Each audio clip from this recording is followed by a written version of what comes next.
జీవిస్తా ఉన్నాం. హల్లెలూయా, హల్లెలూయా. యేసుప్రభు 12 మంది శిష్యులు అయితే ఆ 12 మంది శిష్యులతో మాట్లాడుతున్న మాట ఏంటంటే, వినండి, ఇప్పుడు మీరు దుఃఖపడుతున్నారు కానీ నేను మరలా మిమ్మల్ని చూస్తా, అప్పుడు మీ హృదయాలు సంతోషించును అంటున్నాడు. హల్లెలూయా, హల్లెలూయా. ఇప్పుడు దుఃఖపడుతున్న మీరు సంతోషించేదారు అని దేవుని వాక్యాన్ని ఈరోజు మీకు హెడ్డింగ్ గా చెప్పబోతున్నాను. అందరూ పక్కన నుంచి దుఃఖపడుతున్న మీరు సంతోషాన్ని చూడబోతున్నారు. చెప్పండి, పక్కన చూడండి. అర్థమవుతుందమ్మా? లేదా చెప్పండి. ఇప్పుడు దుఃఖపడుతున్న మీరు మీకు దేవుడు సంతోషాన్ని ఇవ్వబోతున్నాడు. అమ్ముతున్నారా? పక్కన బ్రదర్స్ మాత్రం సైలెంట్ ఉన్నారు. అంటే బ్రదర్స్ చెప్పరా? హల్లెలూయా చెప్తాం. హల్లెలూయా. చిన్నపిల్లలకి ఏం దుఃఖం ఉంటుంది అనుకుంటున్నా? వానికి ఉంటుంది దుఃఖం. ఎగ్జామ్ ఎట్లా రాయాలి, చదువుకోని ఎట్లా చదువుకోవాలని దుఃఖం ఉంటుంది. చూడండి, త్వరగా మనము వాక్యాన్ని ముగించుకుందాం. నేను చెప్పినట్టు మేము వింటే తొందరగా 1/2 అవర్లో ముగించేస్తా, లేకపోతే గంటన్నర అంతసేపు ఉండలేదు అనుకుంటున్నాను. జాగ్రత్తగా, దుఃఖపడుతున్న మీరు సంతోషించబోతున్నారు. ఈ మాట దేవుడు చెప్తున్నాడు. నమ్మిన వారి కంటే దేవుడి స్తోత్రం చెప్పండి. హల్లెలూయా. ప్రతి ఒక్క వ్యక్తిని కదిలిస్తే ఈరోజు దుఃఖమే ఉంది. కొంతమందికి శ్రమ ఉండొచ్చు, కొంతమందికి అనారోగ్యం ఉండొచ్చు, కొంతమందికి సంతాన లేమి ఉండవచ్చు, కొంతమందికి అప్పులనే సమస్యలు ఉండవచ్చు, కొంతమందికి ఇదిగో మేము ఈ లోకంలో ఇన్ని సంవత్సరాలు జీవించినప్పటికీ మేము ఏది సాధించలేకపోతా ఉన్నాం, ఏది కూడా పొందలేకపోతా ఉన్నాం. ఇదిగో మా పక్కన ఉన్న వాళ్ళు ఇదిగో ఇల్లు కట్టుకోవడం, మేము ఇల్లు కూడా కట్టుకోలేని స్థితిలో ఉన్నాం. ఇదిగో మా కుటుంబాల్లో పెళ్లిళ్ళు జరుగుతూ ఉన్నాయి, మా కుటుంబాల్లో పెళ్లిళ్ళు జరగకుండా అయిపోతా ఉన్నాయి. ఇదిగో ఇట్లాంటి కారణాలు మీ జీవితాల్లో ఎన్నో ఉండొచ్చు. దేవుడి ద్వారా దేవుడి రోజు మనతో మాట్లాడుతున్న మాట ఏంటంటే, దుఃఖపడుచున్న మీరు మీ హృదయాలను సంతోషముతో దేవుడు నింపబోతున్నాడు. గట్టిగా చప్పట్లు కొట్టి దేవుడు మహిమపరుస్తారు. హల్లెలూయా, హల్లెలూయా, హల్లెలూయా. దుఃఖపడుచున్న మీరు ఇదిగో సంతోషముతో మీ హృదయాలను నేను నింపబోతున్నాను. ఆ సంతోషాన్ని ఎవ్వరు మీ యొద్ద నుండి తీసివేయలేని సంతోషాన్ని నేను మీకు ఇవ్వబోతున్నానని దేవుడు అంటున్నాడు. చూడండి దేవుడి పిల్లలారా, దేవుడికి అసాధ్యమైంది లోకంలో ఏది లేదు. ఉందంటారా లేదంటారా? చెప్పండి. అసాధ్యమైంది ఏది కూడా లేదు. ఆ విషయాన్ని మనం నమ్ముతున్నా కొన్నిసార్లు మన జీవితంలో కార్యములు జరగడం లేదని ఆలాపన, దుఃఖము మన జీవితాల్లో ఉంది. దేవుడు తగిన సమయమందు దేవుడు మనం లెక్కించడానికి ఆయన కృప కలిగిన దేవుడు. తగిన సమయమందు మన జీవితాల్లో కార్యాలు చేయడానికి ఆయన కృప కలిగిన దేవుడు. మన ప్రార్థనలన్నిటినీ ఊరికనే పోవు, కానీ అన్నిటికీ జవాబులను ఇచ్చే గొప్ప దేవుడిని మనం కలిగి ఉన్నాం. చూడండి, అందరు నా వైపు చూసి వాక్యాన్ని. వాక్యంలో మనందరికి తెలిసిన ఒక సేవకుడు ఉన్నాడు బైబిల్. అతని పేరు నెహెమ్యా. చెప్పండి. ఆ నెహెమ్యా చేస్తున్న పని ఏంటంటే, యెరూషలేము ప్రాకారములు పాడైపోయిండగా దుఃఖముతో, కన్నీళ్లతో, వినండి నా వైపు, వేదనతో హృదయము కృంగిపోయిన వాడై అనేక మంది జనములను పోగు చేసుకొని ఇదిగో పాడైపోయిన ప్రాకారాన్ని మరలా మనము తిరిగి కట్టుదామని ప్రజలను ప్రేరేపించి దేవుని యొక్క చిత్త ప్రకారం, ఎవరి చిత్త ప్రకారము? నా వైపు చూస్తే కొంతమంది దేవుని యొక్క చిత్త ప్రకారము, దేవుని యొక్క చిత్త ప్రకారము నెహెమ్యా ఇదిగో పాడైపోయిన ప్రాకారాలను తిరిగి కట్టడానికి ఎన్నో రోజులు ఆయన ఉన్న చోటనే ఉపవాసం ఉండి కన్నీళ్లు విడుస్తూ దుఃఖపడుతూ ఎట్లనైనా ఆ ప్రాకారాలను మేము కట్టాలనే ఆలోచనతో అతడు సిద్ధపడి ఏడుస్తూ కొంతమందిని పోగు చేసుకొని దేవుడి పిల్లలారా యెరూషలేము గోడలను కట్టడానికి సిద్ధపడిన వాడు. సిద్ధపడుతున్నప్పుడు జరిగిన సంఘటన ఏంటంటే హృదయం నిండా వేదన ఉంది, హృదయం నిండా కన్నీళ్లు ఉన్నాయి. పాడైపోయిన ప్రాకారాలను కట్టడానికి సిద్ధపడిన మనసు ఉంది, కానీ అతనికి సహకరించేవారు కొద్దిమంది ఉన్నప్పటికీ ఆ దేశం యొక్క ప్రజలు నెహెమ్యా కడుతున్న ఆ గోడను కట్టకుండా, ప్రాకారాలను దేవుని మందిరాన్ని కట్టకుండా ఆటంకపరుస్తా ఉన్నారు. ఆటంకపరుస్తా ఉన్నప్పుడు ఇంకా దుఃఖం ఎక్కువైపోతుంది. అమలుగా ఇంకా దుఃఖం హృదయంలో ఎదురైతా ఉంటుంది. అట్లాంటి పరిస్థితుల్లో దేవుని పిల్లలారా, అట్లాంటి పరిస్థితి మన జీవితాల్లో కూడా కలుగుతూ ఉంటుంది. ఇది వినండి, మంచిగా మన కుటుంబంలో మనం ముందుకు సాగిపోతున్నప్పుడు ఒకవైపు శత్రువులు మన మీద దాడి చేసి మన నాశనాన్ని కోరుకునేవారు, ఇంకొక వైపు సాతాను మన జీవితాలను మన కుటుంబాలను పాడు చేసి ఇదిగో అది ఎన్నికంజ వేసేటట్టుగా మన ఎడల ఆ సాతాను ఒకవైపు పగబట్టి మనలను మన కుటుంబాలను నాశనం వైపు నడిపించే పరిస్థితుల్లో ఉన్నాము. కొన్ని కుటుంబాలలో దుఃఖం ఉంది, ముందుకు సాగదామని కూడా పరిస్థితుల్లో వాడు వెనుకంజలోనే, అంటే వాళ్ళకి వెనుకకు లాగే పరిస్థితులు, వెనుకలు లాగుతున్నాయి ఆ పరిస్థితులను బట్టి దుఃఖపడుతున్నాం, కన్నీళ్లు విడుస్తూ ఉన్నాం. కొన్నిసార్లు అనిపిస్తూ ఉంటుంది, ఎందుకీ బ్రతుకు, ఎందుకీ విశ్వాసము, చచ్చిపోతే బాగుంటుంది కదా, అన్నిటికంటే ముఖ్యంగానే ఆలోచన కొంతమంది జీవితాల్లో ఉండొచ్చు. కానీ దేవుడి పిల్లలారా, దేవుడి రోజు సంఘంతో ఇక్కడున్న మనందరితో సెలవిస్తున్న మాట ఏంటంటే, మీ దుఃఖాన్ని నేను సంతోషంగా మార్చబోతున్నాను. హల్లెలూయా. మీ దుఃఖాన్ని ఎట్లా మార్చబోతున్నాను? సంతోషంగా మార్చబోతున్నాను. ఆ సంతోషాన్ని నేను మీకు ఇవ్వబోతున్నాను. నెహెమ్యా ఒక గోడను కడుతున్నప్పుడు, ఇదిగో ప్రాకారాలను కడుతున్నప్పుడు ఆటంకాలు కలిగినట్టుగా, ఇదిగో నీ కుటుంబ జీవితంలో ఆటంకాలు కలగజేసి నిన్ను దుఃఖంలోనికి నెడుతున్న వారు చాలా మంది లోకంలో ఉండొచ్చు. నీ ఎదుగుదలను చూసి ఓర్వకుండా నిన్ను నష్టంలోనికి తీసుకొని పోయేవారు ఒకవైపు శత్రువు ఉండొచ్చు. నీ ఆత్మీయ స్థితిని పగబట్టడానికి సాతానుగాడు కూడా సిద్ధంగా ఉన్నాడు. దాని వలన సాతాను మనల్ని పడగొట్టినప్పుడు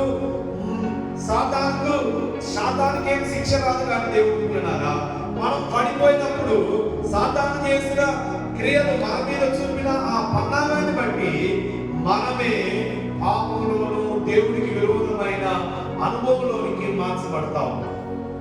వ్యక్తిగత జీవితమైన, కుటుంబ జీవితమైన ముందుకు కొనసాగకుండా చేస్తున్న ఆ పరిస్థితులను బట్టి ఈరోజు నువ్వు దుఃఖాన్ని కలిగి ఉండవచ్చు.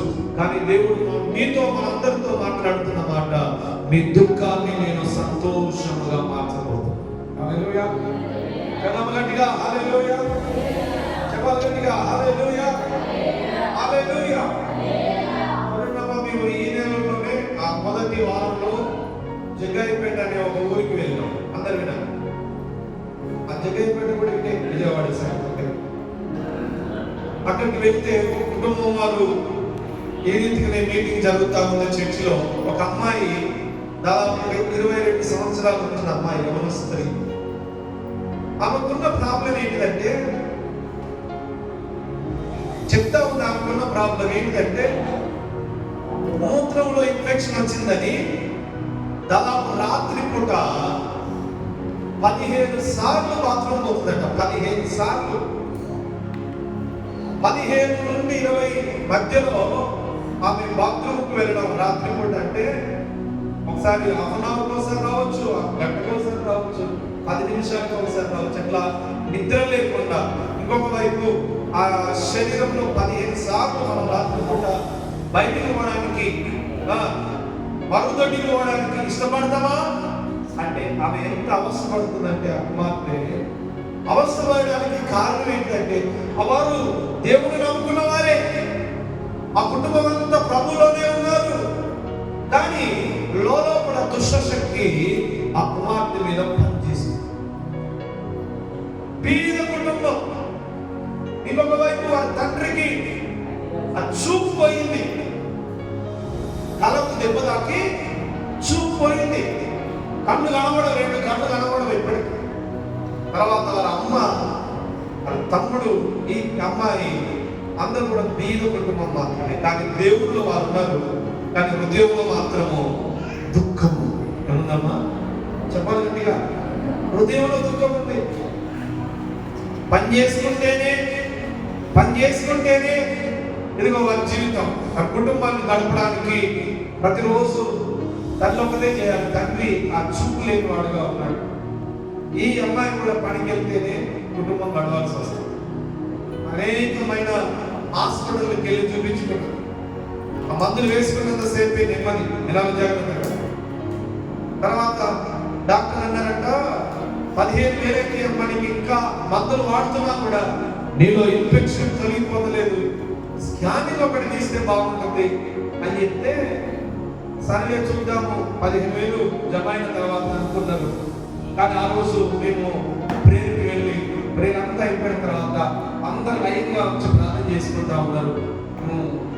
ప్రభుని అడుగుతా ఉన్నా, ప్రభా ఈ కుమార్తెలో ఈ ప్రాబ్లం ఉంది, ఈ శక్తిని కుమార్తెలోనికి రిలీజ్ చేయండి ప్రభా అని చెయ్యి పైకెత్తి ప్రార్థన చేయగానే ఆమె కింద పడిపోయిన తర్వాత ఆమె కడుపు మీద ఇంకొకరి సాయంతో చేతి పెట్టి ప్రార్థన చేసినప్పుడు పెద్ద కేక వేసి ఆమెలో ఉన్న దుష్ట శక్తి బయటికి వెళ్ళి, హల్లెలూయా హల్లెలూయా, ఆ దుష్ట శక్తి బయటికి వెళ్ళిపోయిన తర్వాత దేవుడు ఆ రోజే ఆ కుటుంబంలో నెమ్మదినిచ్చి ఉదయం వచ్చి చెప్తా ఉంది, పాస్టర్ గారు నేను ప్రతిరోజు 15 సార్లు నేను బాత్రూమ్కి వెళ్ళాల్సిన పరిస్థితి, దాంతో పాటు నేను ఒక్కదాన్ని వెళ్ళలేను, ప్రతిసారి మా నాన్నలో మా అమ్మలో లేపాల్సి వస్తా ఉంది.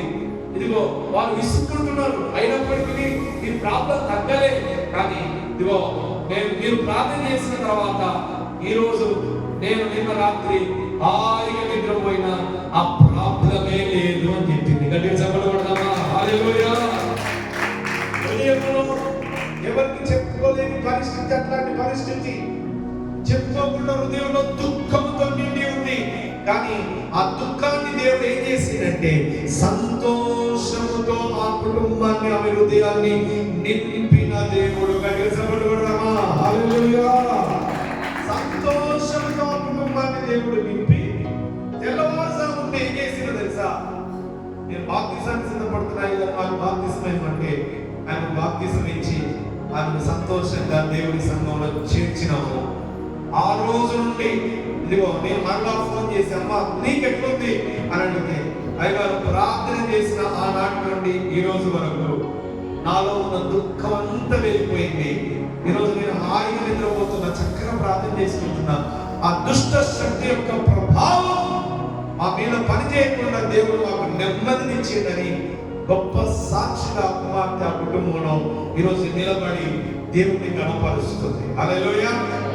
దేవుడి పిల్లలాగా చూడండి, మనం అనుకుంటా ఉన్నాం మనం ప్రభులోనే ఉన్నాం, కానీ లోపల సాతాను గాడు ఇదిగో నెహెమ్యా పడిపోయిన గుడారాన్ని కడుతున్నప్పుడు ఆటంకపరుస్తున్నట్టుగానే ఇదిగో మన ఆత్మ సంబంధమైన గుడారాన్ని కట్టుకుంటున్నప్పుడు, లోక సంబంధమైన మన కుటుంబాన్ని కట్టుకుంటున్నప్పుడు ఎన్నో ఆటంకాల మధ్యలో, దుఃఖం మధ్యలో, కన్నీళ్ల మధ్యలో, కలవరాల మధ్యలో ఏడుస్తూ కూర్చుంటూ ఇదిగో నాకు ఎవరి ఆధారం లేదు, ఎవరి సపోర్ట్ లేదు, ఎవరి ఇదిగో సహాయం లేదని ఆలోచనతో కృంగిపోతూ కలవరపడుతున్న నీతో ఈ రాత్రి దేవుడు నీతో మాట్లాడుతున్నాడు. నీ దుఃఖాన్ని తొలగించి నేను నీకు సంతోషాన్ని ఇవ్వబోతున్నాను. హల్లెలూయా హల్లెలూయా. చెప్పండి గట్టిగా, హల్లెలూయా. కొంతమందికి చెప్పుకోలేదు ఆ దుఃఖం, తన హృదయంలో ఉన్న దుఃఖము చెప్పుకోలేని దుఃఖంలో ఉంటారు కొంతమంది. పైకి మాత్రం ఏదైనా పలకరిస్తే సంతోషంగా ఉన్నట్టుగా నటిస్తారు. ఏం చేస్తారమ్మా? సంతోషంగా ఉన్నట్లు నటిస్తూ ఉంటారు, కానీ లోపల మాత్రము, హృదయంలో మాత్రము దుఃఖంతో నిండి ఉంటారు. మనందరికీ తెలిసిన సంఘటన ఒకటి ఉంది బైబిల్లో. 12 సంవత్సరాల నుంచి రక్తస్రావం కలిగిన స్త్రీ తన బాధను ఎవ్వరికి చెప్పుకోలేదు. ఆ బాధను చెప్పినప్పుడు ప్రజలకు బాధ చెప్తే వారి దగ్గర కూడా రానివ్వరు. ఇంకొక విషయం ఏంటంటే, మనల్ని అవమానపరిచేవారు ఎక్కువ ఉన్నారు తప్ప ఈ లోకంలో బలపరిచేవారు తక్కువ. అవునంటారా కదా? మనల్ని అవమానపరిచేవారే ఎక్కువ ఈ లోకంలో, మనల్ని బలపరిచేవారు చాలా తక్కువ. కానీ తమ హృదయంలో ఉన్న బాధను ఇదిగో దేవుని ఒక్కరికే చెప్పుకుంటే తీరుస్తాడని ఆ రక్తస్రావం కలిగిన స్త్రీ ప్రభు యొక్క వస్త్రాన్ని ముట్టుకుంది, ఆమె స్వస్థత నొందింది. హల్లెలూయా, చదవగట్టిగా హల్లెలూయా. ఆమెలో ఉన్న బాధము, దుఃఖము నివారణ అయింది. మన దేవుడు అంత గొప్ప దేవుడు. దేవుని విశ్వాసాన్ని కలిగి మన విశ్వాస యాత్రను ముందుకు కొనసాగించాలంటే వెనుకకు చూడొద్దు. మన కుటుంబ జీవితాలలో దేవుడు మీకు ఏ విషయంలో దుఃఖపడుతున్నామో ఆ దుఃఖాన్ని కూడా సంతోషంగా మార్చే శక్తిమంతుడు. హల్లెలూయా, చదవగట్టిగా హల్లెలూయా. అన్న ప్రార్థన చేస్తుంది దుఃఖంతో మందిరంలో. వినండి, దుఃఖంతో అన్న ప్రార్థన చేస్తుంది, ప్రభా నా నిందను తొలగించవా, నాకు సంతానం లేదు. పిల్లలు కలిగిన వాళ్ళకి ఏముండదమ్మా, పెళ్ళైన తర్వాత పిల్లలు పుట్టిన కొన్ని సంవత్సరంలో ఏం బాగుండదు. పిల్లలు లేని వారికి బయటికి కూడా చెప్పుకోలేదు. 1-2-3 సంవత్సరాలు అయితే ఉంటే ఆ వేదన ఎక్కువైపోతుంటారు, ఆ హృదయంలో బాధ ఎక్కువైపోతుంది. హృదయంలో బాధ, ఆ వేదన ఎక్కువైపోయి ప్రజలతో సరిగా మాట్లాడడం కూడా రాని కలవరాల మధ్యలో ఉంటా ఉంటారు. కానీ దేవుడి పిల్లలారా, మన ప్రభువుకి అసాధ్యమైంది ఏది కూడా లేదు. నువ్వు విశ్వసిస్తే దేవుని కార్యాన్ని నువ్వు చూస్తావు. హల్లెలూయా. ఇప్పుడు నువ్వు పడుతున్న దుఃఖానికి ముగింపుగా దేవుడు సంతానం ఇచ్చి నీ జీవితంలోని దుఃఖాన్ని నివారణ చేస్తాడు. ఆ సమయంలో మేము ప్రార్థన చేసినప్పుడు 6 సంవత్సరాలకు దేవుడు ఒకరికి సంతానం ఇచ్చింది, ఇంకొకరికి అయితే దాదాపు 15 సంవత్సరాల తర్వాత దేవుడు సంతానం ఇచ్చాడు. హల్లెలూయా, చదవగట్టిగా హల్లెలూయా. 6 సంవత్సరాల తర్వాత 15 సంవత్సరాల తర్వాత సంతానం ఇచ్చి ఆ దుఃఖాన్ని దేవుడు సంతోషంగా మార్చి. అందుకే దేవుడు పిల్లలారా వినండి, నెహెమ్యా ఆ పడిపోయిన మందిరాన్ని కడుతున్నప్పుడు అక్కడున్న వారందరూ కూడా హేళన చేసి, ఇదిగో అక్కడున్న రాజు, అక్కడున్న అధికారులందరూ కూడా ఆ ప్రాకారాన్ని కట్టకూడదని ఆటంకపరిచిన వారి చేతనే దేవుడు వారిని ఆటంకపరుస్తున్న వారి నోరులను మూయించి ఎవరైతే పని చేయొద్దని చెప్పినారో వారి ద్వారానే సహాయం జరిగించి ఇదిగో మహానందముతో పడిపోయిన ప్రాకారాలను తిరిగి కట్టి మహానందముతో దేవుణ్ణి స్తుతిస్తూ కనపరుస్తా ఉన్నారు. గట్టిగా చప్పటి దేవుని మహిమపరుస్తాం.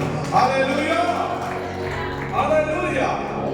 చూడండి దేవుని పిల్లలారా, ఈరోజు దేవుడు మనందరితో మాట్లాడుతున్నమాట. మీరు ఇప్పుడు దుఃఖపడుచున్నారు, కానీ మీ దుఃఖాన్ని నేనేం చేయబోతున్నాను, సంతోషముగా మార్చబోతున్నాను. హల్లెలూయా. చూద్దామా, రెండో విషయంగా ఆమోసు గ్రంథం, బైబిల్లో నుండి ఆమోసు గ్రంథం 5వ అధ్యాయం 19వ వచనాన్ని చదువుదాం. ఒకడు సింహముల నుండి తప్పించుకునగా ఎలుగు బంటి ఎదురైనట్టు వారి ఇంటిలోనికి పోయి గోడ మీద చేయి వేయగా పాము వారి కరిచినట్టు ఆ దినం ఉండును. చాలా అందరు నా వైపు చూడండి అమ్మా. ఇక్కడ చదవబడిన మాటలు అందరూ నాతో చెప్పారు. ఏంటిదంటే, ఒకడు సింహం నుండి తప్పించుకున్నాడు. దేని నుంచి? కొంచెం గట్టిగా స్వరాలు. కొండ మీద వినవడానికి స్థలాలు చక్కటి. హల్లెలూయా. ఒకడు దేని నుంచి తప్పించుకున్నాడు? అబ్బా ఇక్కడ వాళ్ళు చెప్తలేదు. దేని నుంచి తప్పించుకున్నాడు? వాక్యం అంటుంది ఒకడు సింహం నుండి తప్పించుకుంటే అతనికి ఏది ఎదురుపడ్డది తెలుసా? ఎలుగుబంటి ఎదురుపడ్డదంట. సింహం నుంచి తప్పించబడ్డాం, చాలు ఆ దుఃఖం అంతా పోయింది అనుకునే లోపే ఏమేమి ఇంకా ఎదురొచ్చింది? కొంచెం గట్టిగా చెప్పాలి. వెలుగుబంటి ఎదురొచ్చింది. వెలుగుబంటి ఎదురొచ్చి అయిపోయి ఇంటికి వెళ్ళిపోయిన తర్వాత గోడ మీద చెయ్యి వేస్తే ఏం కాదేసింది? ఫస్ట్ ఏంటిది? సింహం తప్పించుకున్నారు. ఏమొచ్చింది? ఎలుగుబంటి వచ్చింది. సింహం నుంచి తప్పించబడ్డారు, ఎలుగుబంటి నుంచి కూడా తప్పించబడ్డారు. కానీ చివరికి ఏమైంది అని అంటే పాము కాటేసి. కొందరు పరిస్థితులు కూడా ఇక్కడే ఉన్నాయి. అబ్బా గొప్ప భయం నుంచి మేము తప్పించబడ్డాం, దేవునికి స్తోత్రం అనే లోపే ఎలుగుబంటి లాంటి సమస్య ఇంకొకటి ఎదురైతావు. దాని నుంచి కూడా మేము తప్పించబడ్డాం అనుకున్నంత లోపే పాము కలిసిన పరిస్థితుల్లో అంటే అట్లాంటి అనుభవాల్లో కొంతమంది జీవితాలు ఉన్నాయి.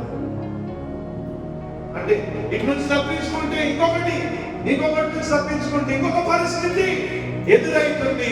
ఆ దుఃఖము అట్లా పరిస్థితి కొంతమంది జీవితంలో పరిస్థితి అట్లా పరిస్థితుల ప్రభావాన్ని బట్టి మీ హృదయంలో దుఃఖం ఉంది. ఆ దుఃఖాన్ని నీ దేవుడు అంటున్నాడు, నేను సంతోషంగా మార్చబోతున్నా. నమ్ముతున్న వారు గట్టిగా స్తోత్రం చెప్పండి. హల్లెలూయా. ఆ దుఃఖాన్ని నేను ఏం చేయబోతున్నాను?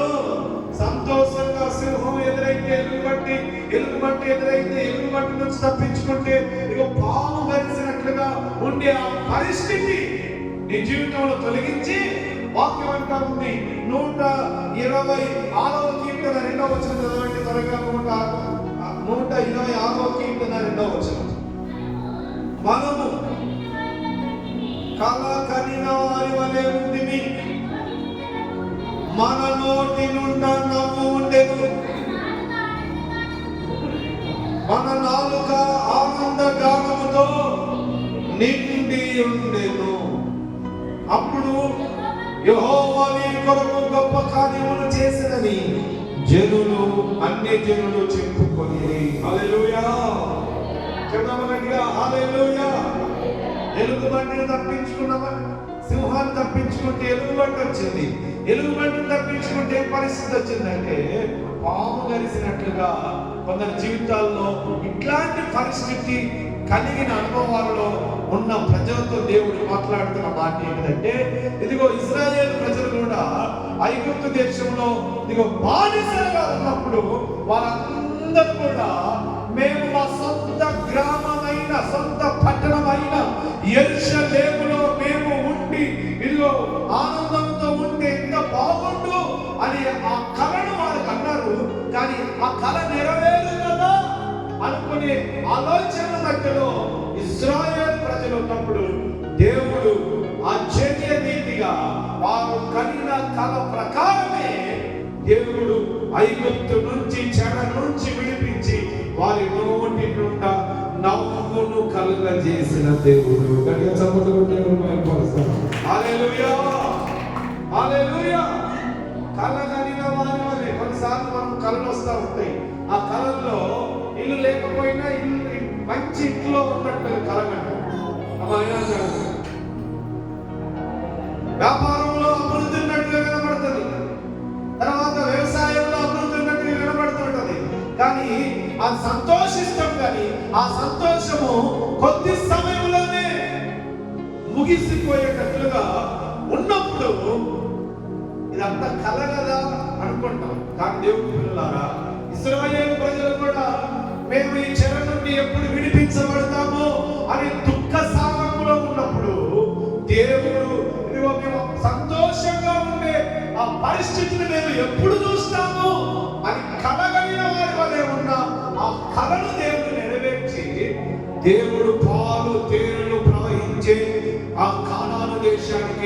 దేవుడు నడిపించి వారి దుఃఖమును సంతోషముగా మార్చిన దేవుడు. గట్టిగా చెప్పండి కూడా దేవుడు మహిమపరుస్తామా? హల్లెలూయా! చెప్పండి గట్టిగా హల్లెలూయా! మీ దుఃఖాన్ని దేవుడు ఏం చేయబోతున్నాడంటే సంతోషముగా మార్చి, ఇదిగో మీ సంతోషాన్ని ఎవరు మీ హృదయంలో నుండి తీసివేయలేని ఆనందాన్ని ఇవ్వబోతున్నాడు. ఒకటి, కుటుంబంలో ఎదుగుతున్న ఆటంకపరుస్తున్న ఆటంకాలలో నుండి నెమ్మది ఇవ్వబోతున్నాడు. ఆత్మ సంబంధమైన ఎదుగుదల లేకుండా ఇదిగో సాతానుడు ఒకవైపు మనల్ని లాగాలని చూస్తున్న ఆ పరిస్థితుల్లో దేవుడు మెరుగుపరిచి నీకు కృప చూపించబోతున్నాడు. రెండవది, మనము సింహం నుండి తప్పించబడితే ఎలుగుబంటి ఎదురైనట్లుగా, ఎలుగుబంటి నుంచి తప్పించబడితే పాము దగ్గరికి వచ్చినట్లుగా, అట్లాంటి పరిస్థితుల్లో ఉన్న నీ జీవితంలో దేవుడు సంతోషాన్ని ఇచ్చి నడిపించబోతున్నాడు. ఆమేన్, హల్లెలూయా! నీ నోటి నుండి నవ్వు ఉండేటట్లుగా, మనమందరం కూడా కొన్నిసార్లు నవ్వుతున్నట్లుగానే ఉంటాం కానీ నవ్వం. ఎందుకంటే ఆ నవ్వు హృదయములో నుండి రాదు. హల్లెలూయా! చెప్తాము గట్టిగా హల్లెలూయా! చెప్తాము గట్టిగా హల్లెలూయా! హల్లెలూయా! గాఢాంధకారపు లోయలలో నేను సంచరించిన దేనికి భయపడను. గాఢాంధకారపు లోయలలో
సంతోషముగా మార్చబోతున్నాడని పక్కన వారికి ఏమన్నావా? కొంచెం గట్టిగా చెప్పండి. మీ మాట ఆ వ్యక్తికి ధైర్యం ఇచ్చేటట్టు చెప్పండి. చెప్పండి గట్టిగా. వారిలో ఉన్న దుఃఖము మీరిచ్చే ఆదరణతో, దేవుడిచ్చే బలముతో వారి దుఃఖం ఎగిరిపోవాలి. చెప్పండి గట్టిగా చెప్పండి. చెప్పండి. స్వార్థపడదండి. చెప్పండి సంతోషంగా. మీ దుఃఖాన్ని దేవుడు నమ్ముతున్న వారు కనిపిస్తుందని చెప్పండి. హల్లెలూయా! మీ దుఃఖాన్ని దేవుడు ఏం చేయబోతున్నాడు? సంతోషముగా మార్చడానికి ఆయన ఒక్కడే దేవుడు. హల్లెలూయా! చూడండి దేవుని పిల్లలారా, నెహెమ్యా గురించి మనం చెప్పుకున్నాం. రెండవ విషయంగా, ఇదిగో సింహం నుండి తప్పించబడితే ఎలుగుబంటి ఎదురైనట్లుగా, ఎలుగుబంటి నుంచి తప్పించబడితే పాము పుట్టినట్లుగా, అట్లాంటి అనుభవాలు కొంతమందిలో ఉంటాయి. కొంతమందికి ఇదిగో శ్రమ వెంబడి శ్రమ, రోగాల వెంబడి రోగం, శోధనల వెంబడి శోధన, ఇబ్బందుల వెంబడి ఇబ్బందులు, అనారోగ్యాల వెంబడి అనారోగ్యాలు కొంతమంది జీవితంలో కలుగుతుంది. కారణం ఇదిగో మీరు ఆ దుఃఖాన్ని కలగజేస్తున్న ఆ పరిస్థితులు ఇదిగో తారుమారు చేయడానికి దేవుడు సిద్ధంగా ఉన్న దేవుడు. హల్లెలూయా! అందుకే మన జీవితంలో ఈరోజు దేవుడు సంఘంతో మాట్లాడుతున్న మాట, మీ హృదయంలో ఏ దుఃఖమైతుందో ఆ దుఃఖాన్ని దేవుడు సంతోషంగా మార్చబోతున్నాడు.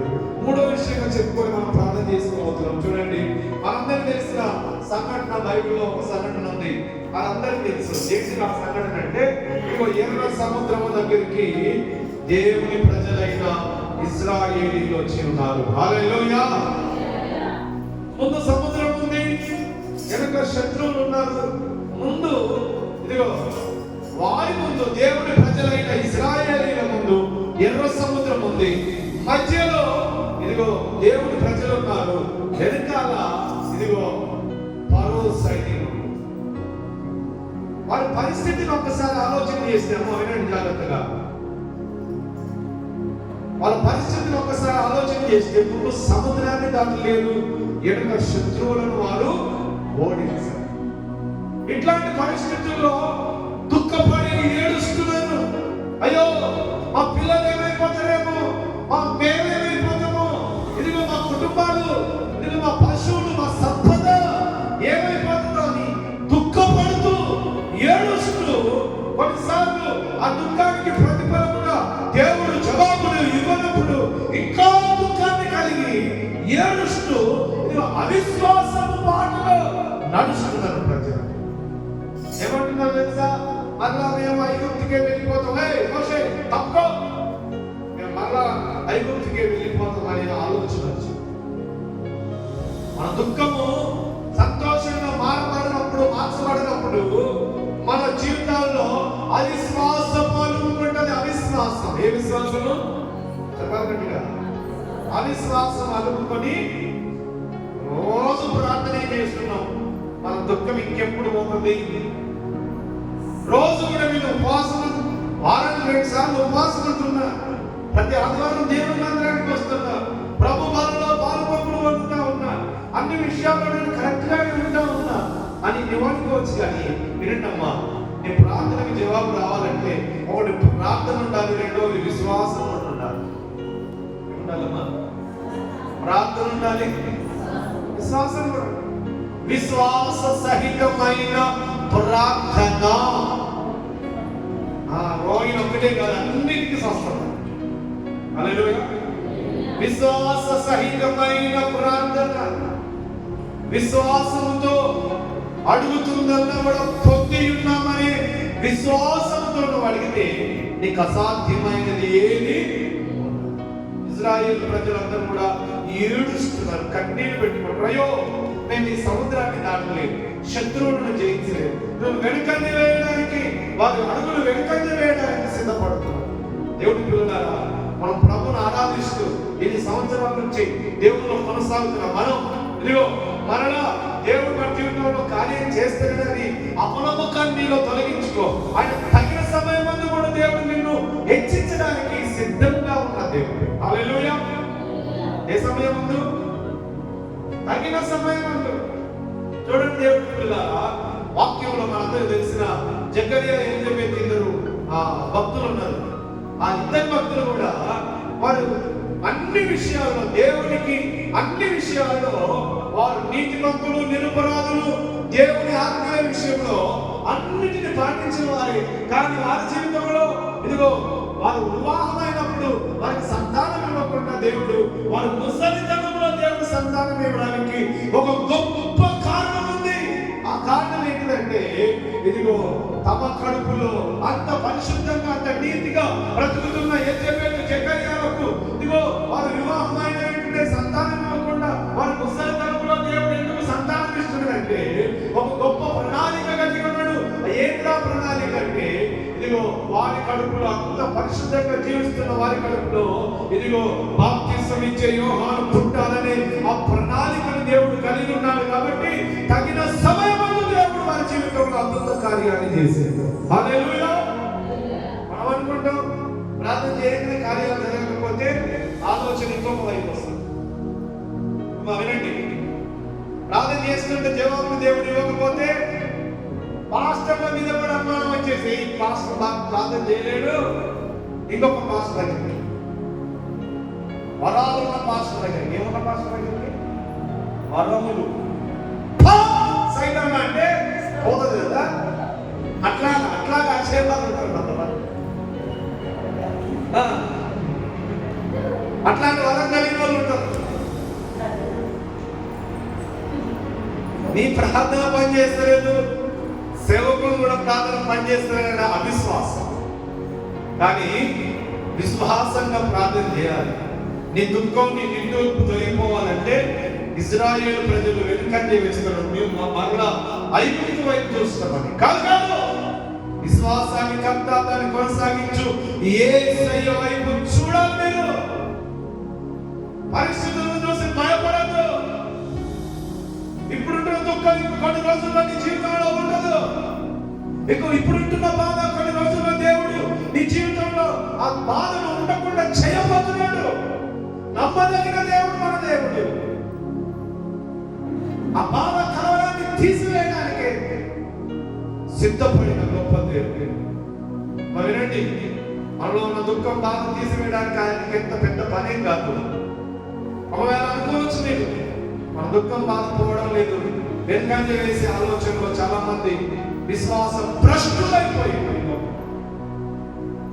కాబట్టి ఇశ్రాయేలు ప్రజలు ఇదిగో దుఃఖంతో ఏడుస్తున్నప్పుడు దేవుడు వారి జీవితాల్లో అసాధ్యమైన పని ఎర్ర సముద్రం దాటడం, శత్రువులను జయించడం అసాధ్యమైన పని అయినప్పటికీ వారు దుఃఖంతో కూలిపోతున్నప్పుడు దేవుడు ఎర్ర సముద్రాన్ని పాయలు చేసి శత్రువు యొక్క సైన్యాన్ని ఎర్ర సముద్రంలో ముంచి ఇప్పటి వరకు ప్రాణాలను అరచేతిలో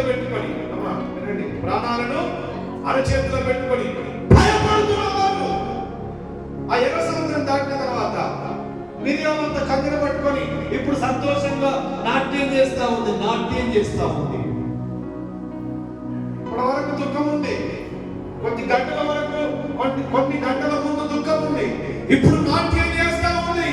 కారణం అసాధ్యం అనుకుంటున్న పనిని దేవుడు వారి జీవితంలో సాధ్యం చేసి చూపించి ఏడుస్తున్న వారి కళ్ళ నుండి వస్తున్న కన్నీళ్లను దేవుడు తొలగించి తప్పులో పట్టుకొని నా దేవుడు ఇదిగో గొప్ప కార్యాలు చేసింది, యెహోవాకు గానం చేయండి అని అందరూ స్త్రీలు దేవుణ్ణి గణపరిచే ఆ స్థితిలోనికి దేవుడు తీసుకున్నాడు.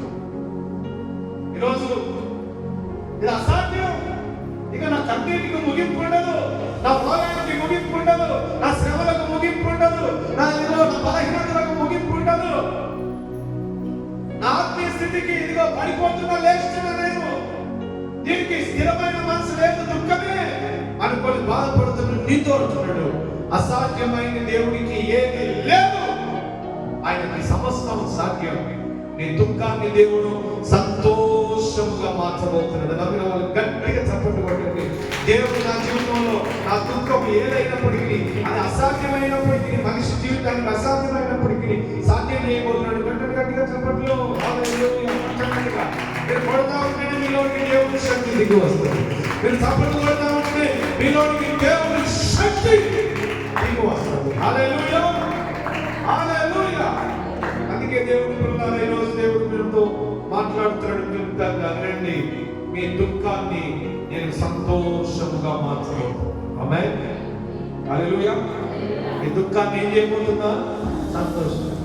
ఆటంకపరుస్తున్న పరిస్థితులన్నిటినీ తొలగించి, ఇదిగో ఈ దుఃఖానికి కారణమైన ఆటంకాలు ఏమున్నాయో దాన్ని తొలగించి ఆటంకపరుస్తున్న వారి ద్వారానే నెహెమ్యా యొక్క సహాయం కలిగినట్లుగా. అదే రీతిగా రెండో విషయం చెప్పుకున్నాం. సింహం నుండి తప్పించబడితే ఏమొచ్చింది? ఎలుగుబంటి నుంచి తప్పించబడితే ఏ పరిస్థితి వచ్చింది? అట్లాంటి పరిస్థితుల్లోకి దేవుడు, మన దేవుడు ఇదిగో నీ నోటి నిండా నవ్వును కలగజేసే ఆ స్థితికి దేవుడు నిన్ను తీసుకొని రాబోతున్నాడు. హల్లెలూయా, హల్లెలూయా. దేవుడు పిల్లలారా, ఈరోజు గుర్తుపెట్టుకోండి, దేవుడు మంచి అవకాశాన్ని ఇచ్చిండు. ఈరోజు రాసి పెట్టుకోండి, ఈ రోజు నుంచి మీ దుఃఖాన్ని దేవుడు క్రమంగా తొలగించి మీకు నెమ్మదిని ఇవ్వబోతున్నాడు, సమాధానం ఇవ్వబోతున్నాడు. ఇది నమ్మి విశ్వసించి నీ పరిస్థితి ఏదో దేవుడు చెప్పుకొని ప్రార్థించు. అవిశ్వాసం ఆలోచనను తొలగించు. దేవుడు తగిన సమయంలో నీ జీవితంలో అద్భుతం చేస్తాడు. దేవుడి మాటలు మన వెనుకల్లో దీవించును కాక. అన్న లేచి నిలబడదామా?